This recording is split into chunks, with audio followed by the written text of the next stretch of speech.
I'm Whitney Abbott. And I'm Tyler Strikey. You're probably aware of the recent e-cigarette craze sweeping across America and, quite frankly, the globe.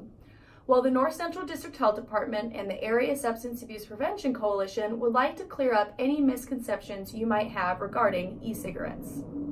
In the North Central District of Nebraska, about 40% of 12th graders have used an electronic cigarette at some point in their life, and 15% are current e-cigarette users.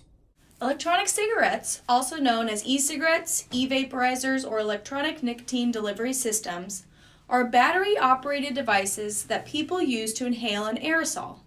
This aerosol typically contains nicotine, flavoring, and other chemicals. There are almost 500 different e-cigarette companies, so the forms that they come in can vary significantly, but they can resemble traditional tobacco cigarettes, cigars, or pipes, or even everyday items like pens or USB drives.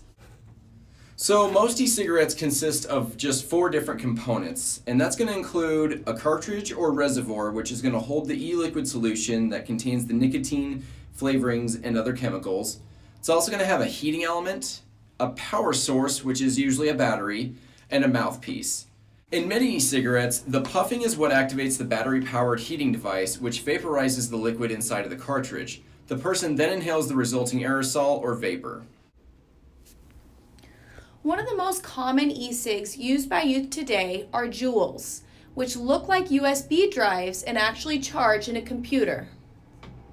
One of the reasons Joules are so popular with the youth today is they are easily concealed and produce very little vapor when they're used. The Joule pods contain roughly about the same amount of nicotine as 1 pack of cigarettes, which is roughly about 200 puffs. The danger comes up when it's so easy to vape. Some kids are using 1 or 2 of these pods every day, which is a lot of nicotine. So Tyler, I hear e-cigarettes are safer than tobacco cigarettes. Is this accurate? Well, some research suggests that the e-cigarettes might be less harmful than combustible cigarettes when people who regularly smoke cigarettes are trying to use them as a complete replacement. But nicotine in any form is a highly addictive substance, and research suggests that it can even prime the brain's reward system, putting people who vape at risk for addiction to other drugs. Also, e-cigarette use exposes the lungs to a variety of chemicals. These chemicals are either in the e-liquid themselves or produced as a result of the heating and vaporization process. E-cigs may also contain low levels of cadmium, a toxic metal also found in cigarette smoke that causes breathing problems and disease. However, more research is needed on the health consequences of repeated exposure to chemicals in e-cigarettes.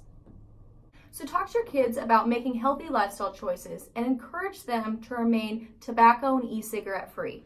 Because the Center for Disease Control has said that youth who use e-cigarettes are 7 times more likely to use combustible cigarettes within a year than non-users. From North Central District Health Department, we want to thank you for watching.